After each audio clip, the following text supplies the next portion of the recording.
नमस्कार, मी Praveen Sawji. Society for wild life conservation and development या संस्थेतर्फे मी माझ्या यूट्यूब चॅनलला आपले हार्दिक स्वागत करतो. Society for wild life conservation and development ही वने व वन्यजीवावर कार्य करणारी महाराष्ट्रातली एक संस्था आहे. या संस्थेमार्फत आम्ही विविध वन्यजीवांवर व वनांवर उपक्रम सातत्याने राबवत असतो. असाच एक उपक्रम आम्ही आमच्या वन्यजीव प्रेमींकरता आता घेऊन येतो आहे, वनप्रबोधन. वनप्रबोधनमध्ये आम्ही वन्यजीव प्रेमींना वनांबद्दल व वन्यजीवांबद्दल थोड्या छोट्या गोष्टी स्वरूपात प्रबोधन करण्याचा प्रयत्न करणार आहोत. आशा करतो तुम्हाला नक्की हे आवडेल. हा आमचा उपक्रम आपल्यास आवडल्यास नक्की लाईक आणि सबस्क्राईब करायला विसरू नका. चला तर आजच्या या मालिकेतील पहिल्या भागाला आपण सुरुवात करूया.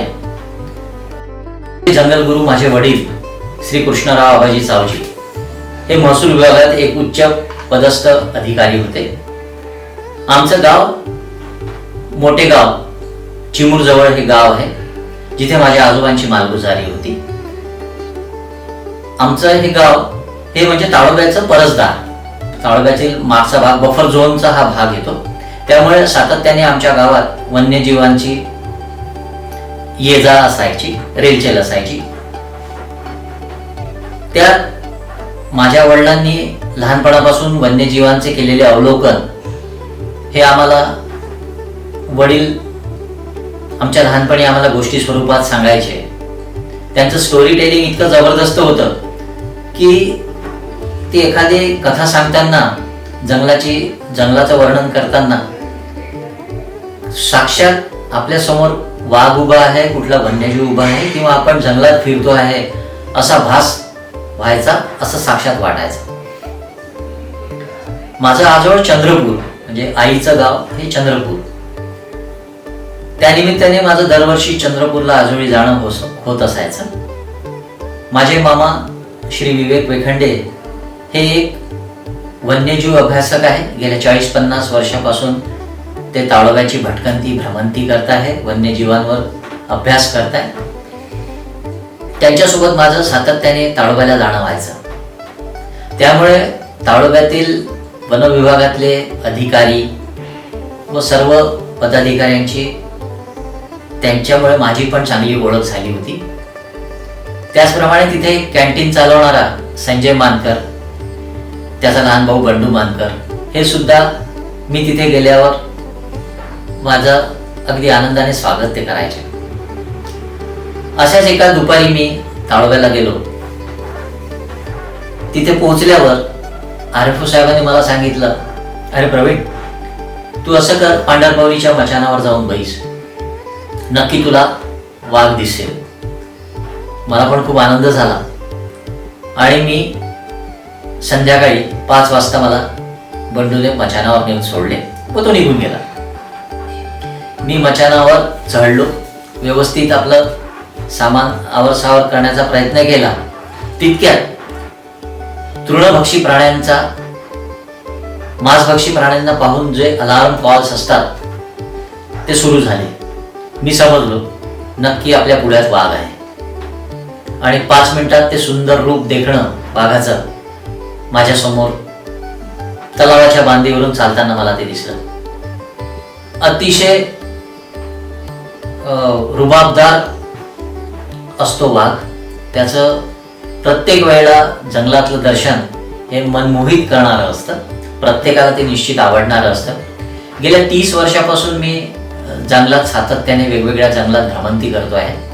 पण प्रत्येक वेळेला गेल्यावर असं वाटतं वाघाचं दर्शन झालं पाहिजे. हे प्रत्येकालाच वाटत असतं. तो मे महिन्याचा तो काळ होता. चंद्रपूरला उष्णता काय असते हे सगळ्यांना उष्णतेची कल्पना आहे. चंद्रपूर अगदी हॉटेस्ट प्लेस आहे भारतातलं. 6 वाजताच्या दरम्यान तो वाघ पाण्यामध्ये येऊन बसला आणि आपलं अंग भिजवू लागला.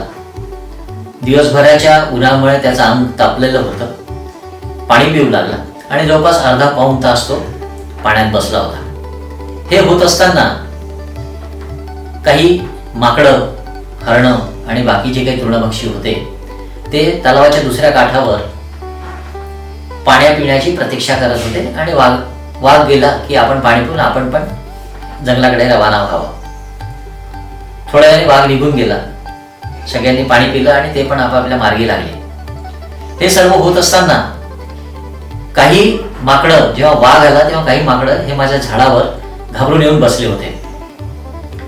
ते केव्हा येऊन बसले याची कल्पना पण मला नव्हती या सगळ्या ह्याच्यात. आता मी माझं सगळं व्यवस्थित टिफिन वगैरे लावून बसलो होतो. माझं मचान हे बोडकं होतं, म्हणजे नुसते बांबू टाकले होते आणि बांधून त्या झाडावर फांदीवर व्यवस्थित ठेवलेले होते. वरती त्याला असा शेड वगैरे नव्हता. ताडोब्यात असं कुठलंही मचान नाही जिथे मी रात्री घालवले नाही. हे वन विभागाने माझ्यावर केलेलं एक फेवर की ज्याच्यामुळे मी रात्री सुद्धा ताडोबा जंगलात जंगल बघू शकलो रात्रीचं. तुम्हाला एक सांगू इच्छितो की जंगल जितकं दिवसा सुंदर असतं तेवढं रात्री क्रूर असतं.